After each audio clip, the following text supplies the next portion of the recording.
और सब कुछ अनुभूत होता है। पहले बृहद ज्योति, उसके भीतर अंधकार अर्थात कृष्ण वर्ण कूटस्थ है। कूटस्थ में नक्षत्र तथा उसके भीतर गुह्य है। उस गुहा के भीतर बुद्धि स्थिर होती है।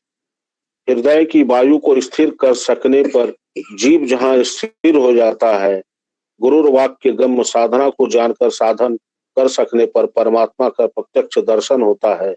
वह शुभ्र ज्योति की ज्योति को ही आत्मज्ञानी आत्मा कहते हैं, वही ज्ञेय है। उत्तम रूप से प्राणायाम करने पर प्राण सुषुम्ना में जाता है। वहां जाने पर अग्नि की अपेक्षा भी प्रज्वलित ज्योति स्वरूप कूटस्थ दिख पड़ता है, इसलिए वह ज्ञान गम्य है।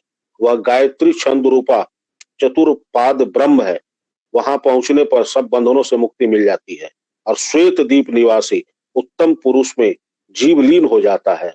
पश्चात सूक्ष्माति सूक्ष्म सर्वव्यापी परमात्मा पुरुष दिख पड़ता है और उसको देखते साधक तद्रुप हो जाता है। क्रिया के अभ्यास के द्वारा इच्छा रहित होने पर ब्रह्म पद प्रकाशित होता है। ईशोपनिषद में लिखा है, पुष्पनेन करिये सोम्यम सूर्य प्रजापात्य व्यूह रश्मिरेन समो तेजो यते रूप कल्याणतम तते पश्यामि यो या सावो पुरुषः सोह अस्मि। मन जब आत्मामुखी होता है या उसको बाहुमुखी चिंता नहीं होती रहती, एक आत्माकार वृत्ति हो जाती है, यम संयम कारण उस समय बहिर्वृत्ति संयमत होती है।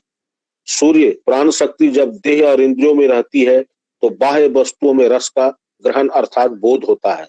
साधन के प्रभाव से जब सर्वत्र विखरित प्राण शक्ति मस्तक में लाई जाती है तब सूर्य स्वरूप प्रकाश साधक को दृष्टिगोचर होता है। प्रजापात्य जो सर्वेश्वर शासन करता है एवं सर्वेश्वर एस सर्वा जो उत्पन्न है वही प्रकाश स्वरूप तेज स्वरूप द्वितीय पाद है, वही अंतःप्रद तेजसा द्वितीय पाद है। मनोग्राह्य विषयों का ज्ञाता है, वह तेजोमय है। उसी को उद्देश्य करके कहा जाता है व्यूस्वान रामीन विगमय अर्थात अपनी रश्मियों को अवसारित करो और अन्यथा उनके किरणों सांस्कृतिक बाह्य रूप में आत्म बुद्धि नष्ट होगी। तेजा समूह तेज की संकुचित करो। कूटस्थ के बाहर जो तेज पहले देखा जाता था उसको भी भेद करके जाना होगा।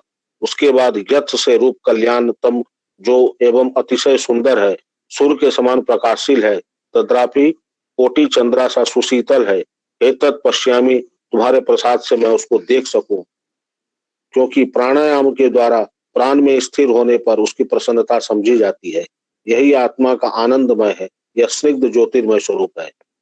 यह असो पुरुष जागृता आदि तीनों अवस्थाओं का साक्षी स्वरूप जो आदित्य मंडल स्थित पुरुष है, पुरुषार्थकार पुरुष के समान जिसकी आकृति है, अर्थात कूटस्थ मंडल के भीतर पुरुषोत्तम नारायण शरीर है। सिंहो अस्मि मैं उसका स्वरूप हूँ, अर्थात मैं ही वह हूँ।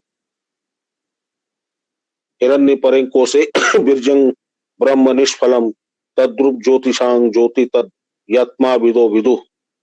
स्वर्ण के समान एक ज्योति है जिसके परे ब्रह्म का एक रूप है, वह निष्कल ब्रह्म है अर्थात रजोगुण रहित है, वह स्थिर रहता है। गुरु प्रदेश के अनुसार चलने पर वह दिख पड़ता है। येषो आंतरदित्ये हिरण्य पुरुषो दृश्यते इत्यमय विदेवतम। इस अंतरादित्य कूटस्थ में हिरण्य पुरुष है, चतुर्दिक सोने के समान प्रकाश है, उसके भीतर पुरुष है। उसको भली भांति क्रिया करने वाले साधक देखते हैं, उसको ही आद्य दैवत पुरुष कहते हैं। वह पुरुष ही सर्वव्यापक ब्रह्म हो जाता है, निष्कल जिसमें बाहर की वायु बाहर ही रहती है, चक्षुरूप के बीच रहती है। प्राण और अपान के समान वायु में अर्थात नाभि देश में स्थिर रखना पड़ता है, तब वायु नासिका के बाहर नहीं आती, नासिका के भीतर ही रहती है। सारी इंद्रियां मन और बुद्धि संयत होकर प्रशांत हो जाती है, बात करने की इच्छा नहीं होती। इस अवस्था को ही निष्कल कहते हैं। यह अवस्था जिनकी होती है वही मोक्ष परायण मुनि के नाम से ख्यात होते हैं। तब मूलाधार के ब्रह्मानंद अर्थात सुषुम्ना में एक प्रकार का आकर्षण अनुभव होता है, वही विष्णु दैवत का द्वितीय मात्रा है। योनि मुद्रा में अधिक क्षण रहने पर कृष्णवर कूटस्थ के भीतर शिव देवताओं के साथ साक्षात्कार होता है। पुरुषोत्तम रूप का दर्शन होता है, वही नित्य और पुराण पुरुष है, अर्थात वही वैष्णव पद है। तब लिंग में मूल से मस्तक पर्यंत वायु स्थिर रहती है। ओंकार क्रिया के द्वारा जब सब जाना जाता है तो वह ईशान या तृतीय पाद है। जो ईश्वर अधिपाती है वह ब्रह्म सब भूतों में वर्तमान दिख पड़ता है। जब भस्म के समान रंग दिख पड़ता है तो उसी का नित्य ध्यान करते करते नाभि से मस्तक पर्यंत वायु का आकर्षण होता है। इस प्रकार की ध्यानावस्था में ईशान पद की प्राप्ति होती है। कूटस्थ के भीतर जो बिंदु है अर्थात वायु बिंदु में जो रहता है वह अनिच्छा की इच्छा है, वह बोधगम्य है, उसी की महिमा है और उसी के द्वारा सब कुछ जाना जाता है। अर्धमात्रा, इसको चतुर्थ मात्रा कहते हैं, उसमें हृदय में ब्रह्म की स्थिति अनुभूत होती है। जहाँ समस्त देवताओं का तेजोमय रूप देखा जाता है, आकाश में शुद्ध स्फटिक के समान वर्ण दिख पड़ता है, उसी का ध्यान करना पड़ता है। गगन मंडल में वही ध्यान नित्य करते करते सहस्त्रदंड पद नामक विधि प्राप्त होती है। उसके द्वारा सर्वव्यापी आत्मा के स्वरूप का बोध होता है, उसके परे और कुछ नहीं है। इस श्लोक में ब्रह्म ज्ञान के द्वारा की अवस्थाओं का क्रमशः वर्णन हुआ। रामचंद्राय रामभद्राय वेद से रघुनाथाय नाथाय सीताय पतये नमः।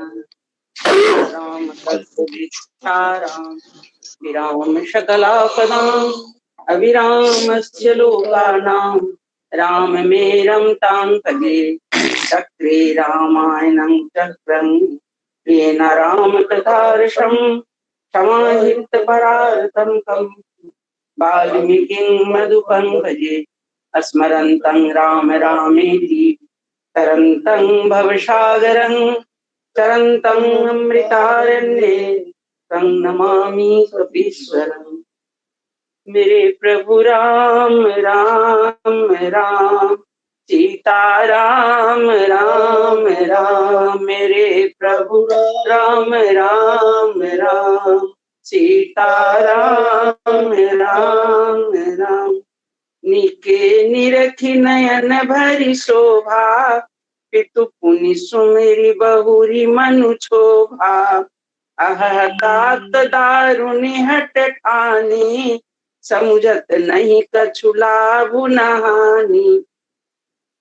अच्छी तरह से नेत्र भरकर श्री राम जी की शोभा देखकर फिर पिता के प्रण का स्मरण करके सीता जी का मन क्षुब्ध हो उठा। वे मन ही मन कहने लगी, अहो पिताजी ने बड़ा ही कठिन हठ ठाना है, ये लाभ हानि कुछ भी नहीं समझ रहे हैं। सच्ची सब सिख दे न कोई बुद्ध समाज बड़ अनुचित होई। कह धनु कुलिसं चाहि कठोरा कह श्यामल मृदुगात किशोरा। मंत्री डर रहे हैं इसीलिए कोई उन्हें सीख भी नहीं देता। पंडितों की सभा में यह बड़ा अनुचित हो रहा है। कहाँ तो ब्रज से भी बढ़कर कठोर धनुष और कहाँ ये कोमल शरीर किशोर श्याम सुंदर। विधि कही भांति धरौर धीरा सिरस सुमन कन वेदी हीरा। सकल सभा के मति भय भोरी अब मोहि शंभु चाप गति होरी तोरी। हे विधाता, मैं हृदय में किस तरह धीरज धरूं, सिर सकूं फूल के कण से कहीं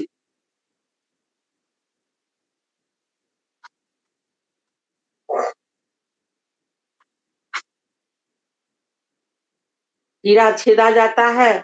सारी सभा की बुद्धि भोली बाबली हो गई है। अतः हे शिव जी के धनुष अब तो मुझे तुम्हारा ही आस रहा है। निज जड़ता लोगन पर डारी कोई हरहु रघुपति निहारी। अति परिताप सिय मन माही लवने में सजुगस्य समझाही। तुम अपनी जड़ता लोगों पर डालकर श्री रघुनाथ जी के सुकुमार शरीर को देखकर उतने ही हल्के हो जाओ। इस प्रकार सीता जी के मन में बड़ा ही संताप हो रहा है। निमेष का एक लव अंश भी 100 गुणों की समान बीत रहा है। प्रभु ही चित ही पुण्य चितपमहि राजत लोचन लो खेलत मन सी जमीन जुग जनु विदु मंडल डो यावर राम राम राम मेरे प्रभु राम राम राम सीता राम राम राम मेरे प्रभु राम राम राम। प्रभु श्री रामचंद्र जी को देखकर फिर पृथ्वी की ओर देखती हुई सीता जी की चंचल नेत्र इस प्रकार शोभित हो रहे हैं मानो चंद्रमंडल रूपी डोल में कामदेव की दो मछलियां खेल रही हो। गिरा अलिनी मुख पंकज रोकी प्रगटन लाद निशा अवलोकी लोचन जलु रह लोचन कोना जैसे परम कुपन कर सोना। सीता जी की वाणी रूपी भ्रमरी को उनके मुख रूपी कमल ने रोक रखा है। लाज रूपी रात्रि को देखकर वह प्रकट नहीं हो रही है। नेत्रों का जाल नेत्रों के कोने में ही रह जाता है जैसे बड़े भारी कंजूस का सोना कोने में ही गड़ा रह जाता है। सकुच व्याकुलता बढ़ जानी धरि धीरज प्रतीति उरानी तन मन बचन मोर पनु सांचा रघुपति पद सरोज चितुराचा। अपनी बढ़ी हुई व्याकुलता जानकर सीता जी सुखचा गईं और धीरज धरकर हृदय में विश्वास ले आई कि यदि तन मन और वचन से मेरा प्रण सच्चा है और श्री रघुनाथ जी के चरण कमलों में मेरा चित्त वास्तव में अनुरक्त है तो भगवान सकल उर्वासी करहि मोहि रघुबर के दासी। जेहि के जेहि पर सत्य सनेहु सोते ही मिलहि न कछु संदेहु। तो सबके हृदय में निवास करने वाले भगवान मुझे रघु से श्री रामचंद्र जी की दासी अवश्य बनाएंगे। जिस पर सच्चा स्नेह होता है वह उसे मिलता ही है, इसमें कुछ भी संदेह नहीं है। प्रभु तन चित ही प्रेम तन ठाना कृपा निधान राम सब जाना। यही विलोकित कहूँ धनु कैसे चितप गरुरु लघु ब्याल ही जैसे। प्रभु की ओर देखकर सीता जी ने शरीर के द्वारा प्रेम ठान लिया, अर्थात यह निश्चय कर लिया कि यह शरीर इन्हीं का होकर रहेगा या रहेगा ही नहीं। कृपा निधान श्री राम जी सब जान गए। उन्होंने सीता जी को देखकर धनुष की ओर कैसे ताका जैसे गरुड़ जी छोटे से सांप की ओर देखते हैं। लखन लखहु रघुवंश मणि ताकऊ हर को दंड फूल की गात बोले बचन चरण चापी ब्रह्मांड सियावर राम राम मेरे प्रभु राम राम राम सीता राम राम राम मेरे प्रभु राम राम राम। इधर जब लक्ष्मण जी ने देखा कि रघुकुल मणि श्री रामचंद्र जी ने शिव जी के धनुष की ओर ताका है तो वे शरीर से पुलकित हो ब्रह्मांड को चरणों से दबाकर निम्नलिखित वचन बोले। सियावर रामचंद्र की जय पवन सुत हनुमान की जय उमापति पहले मद्रास तक ना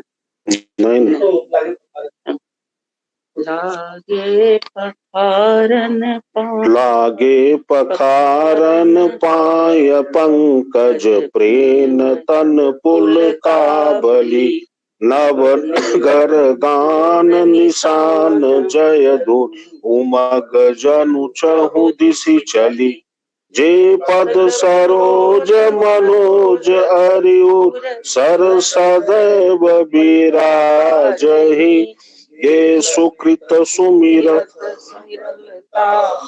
सकल कलिमल भाजहि, जे परस मुनि बनि कालहि, गति रही जो पातक मई, मकरंद जिनको शंभु सिर सुचिता, अवधि सुर बर नहीं, करी मधुपमन मुनि जोगी जन, जे से अभिमत गति लहे, ते पद पखारत भाग्य भाजन, जनकु जय जय सब कहे।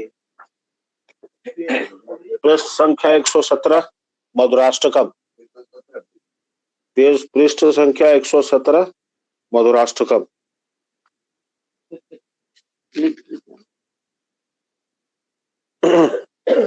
परम मधुरं वदनं मधुरं, नयनं मधुरं, हसितं मधुरं, हृदयं मधुरं, गमनं मधुरं, मधुराधिपते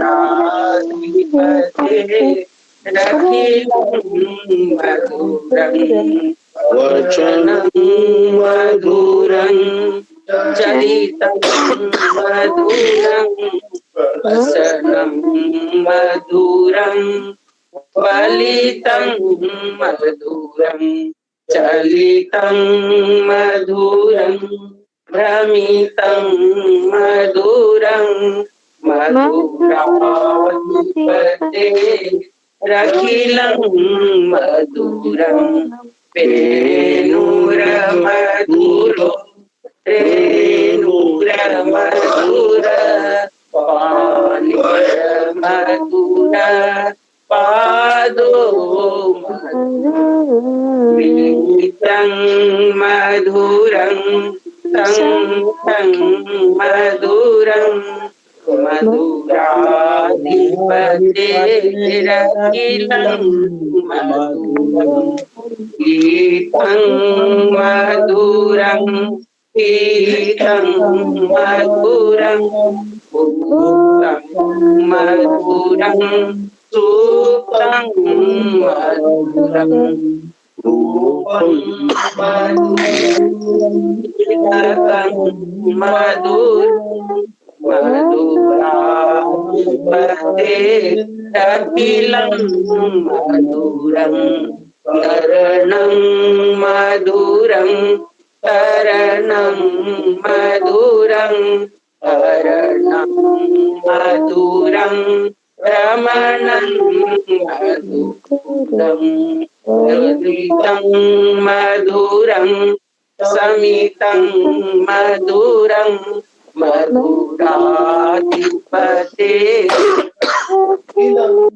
मधुरं, मुञ्जा मधुरा, माला मधुरा, यमुना मधुरा, वीथि मधुरा, सलिलं मधुरं, कमलं मधुरं, मधुराधिपते रखिलं मधुरं, गोपी मधुरा, लीला मधुरा, युक्तं मधुरं, सूक्तं मधुरं, रुलिष्टं मधुरं, श्रेष्ठं मधुरं, मधुराधिपतेरखिलं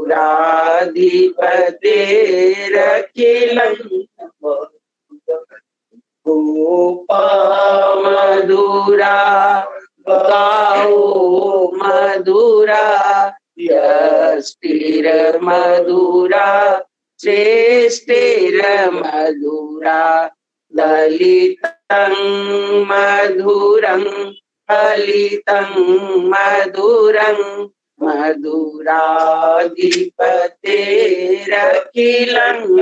मधुरं। श्री कृष्ण गोविंद हरे मुरारे, हे राम नारायण वासुदेव श्री गुरु हे आत्मदेव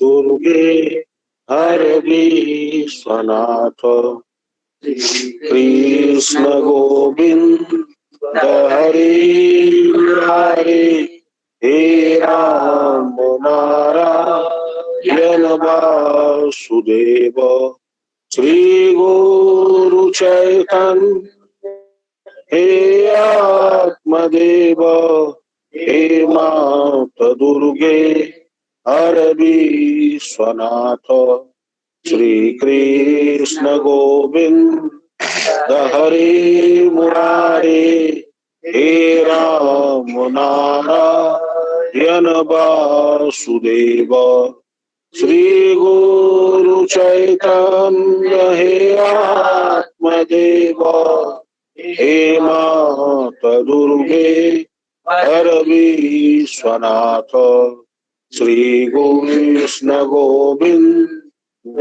हरे मुरारे हे राम नारायण वासुदेव श्री गुरु चैतन्य हे आत्मदेव हे मात दुर्गे हर विश्वनाथ। पुण्य श्लोको नलो राजा पुण्य श्लोको युधिष्ठिरः पुण्य श्लोक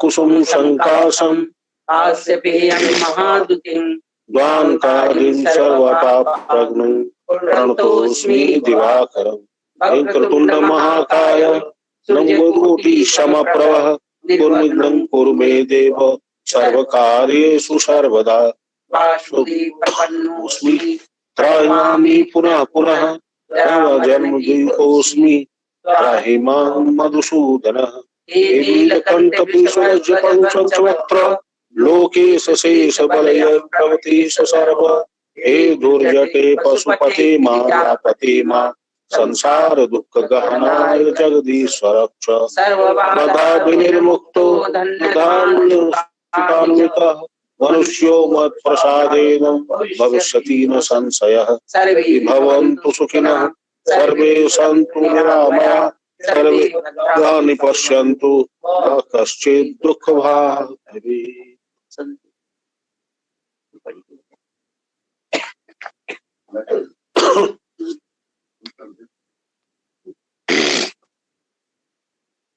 आज का गुरु संदेश कलयुग का प्रभाव बढ़ते जा रहा है। स्त्रियां स्वतंत्र हो गई, लज्जा मर्यादा अनुशासन खत्म होते जा रहा है। गुरु से लोग दीक्षा तो लेते हैं पर ना उनके निर्देशों के अनुसार ठीक से साधन करते हैं, ना समर्पण है और न ही सेवा भाव। वृद्धों का सम्मान करना लोगों ने छोड़ दिया है। पुत्र पिता की बात नहीं मानती, स्त्रियां पति का अपमान करने से नहीं चूकती। ऐसे में वे लोग कलयुग के प्रभाव से बच सकते हैं जो भगवान के शरण में है तथा जिन्हें सदगुरु का आश्रय मिल गया है। हम लोग भाग्यशाली हैं कि हमें ये दोनों चीजें मिली हैं। अब शास्त्र और गुरु के निर्देश का पालन करने से ही हम लोग कलयुग के प्रभाव से बच सकते हैं। शीतलता जल का स्वभाव है तथा मन शांति चाहता है। जैसे अग्नि जल को गर्म कर देती है, उसी प्रकार विषय की इच्छा मन को अशांत कर देता है। जब अग्नि के प्रभाव से जल शीतलता को प्राप्त होता है, उसी प्रकार जब इच्छाएं समाप्त हो जाती हैं तो मन अपने सहज स्वरूप शांति को प्राप्त हो जाता है। एक बार एक व्यक्ति ने फलारी बाबा से पूछा था, बाबा आजकल सब कुछ ठीक ठाक है, पैसों की कमी नहीं है लेकिन शांति नहीं है। फलारी बाबा ने मुस्कुराते हुए कहा, विषय भी चाहते हो और शांति भी चाहते हो, दोनों एक साथ नहीं मिल सकता। आज हम देखते हैं कि गद्दादार बिछावन है लेकिन नींद नहीं है, जायकेदार भोजन है लेकिन भूख नहीं है, सभी रोग से पीड़ित हैं। इसका एक कारण है मन का अशांत होना। सब कुछ होते हुए भी आप लोग सुखी नहीं है क्योंकि मन में ना प्रेम है, ना दया है, ना अपनापन है। इसी शांति को पाने के लिए हम लोगों ने गुरु को पकड़ा है। गुरु ने क्रिया योग की दीक्षा दी है क्योंकि चंचलता से स्थिरता की तरफ ले जाना ही इस क्रिया योग का उद्देश्य है। योगस्थ चित्त वृत्ति निरोधा, इस शांति को पाने के लिए हमें क्या करना चाहिए?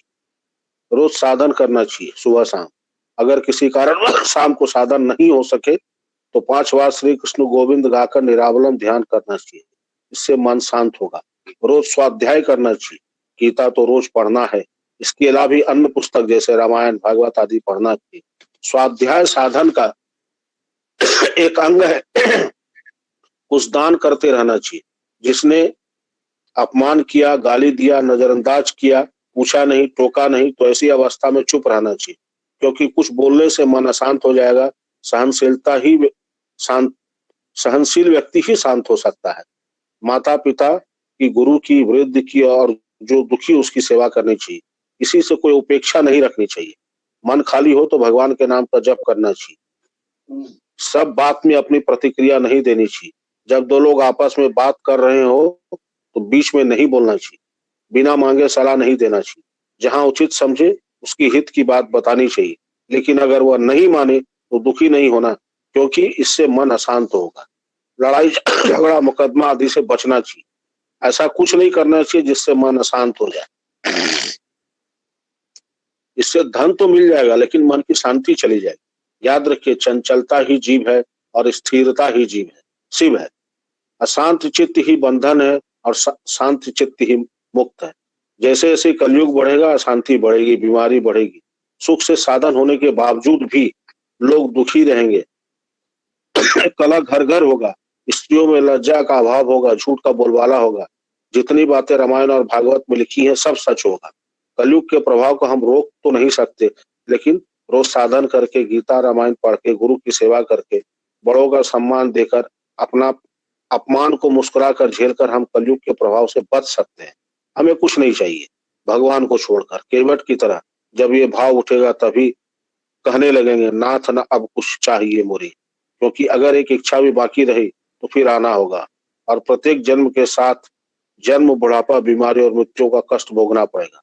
इसलिए साधन रोज करें और दूसरा कोई उपाय नहीं है। आप क्रियावान बने, आप धैर्यवान बने, आपका परिवार सत्य पथ पर चले, स्वस्थ रहे, यही भगवान से हम प्रार्थना करते हैं। आपका जीवन जययुक्त हो। जय गुरु।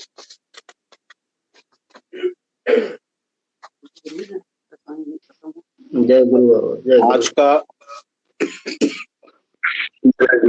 साधन यहीं पर विराम देना चाहेंगे।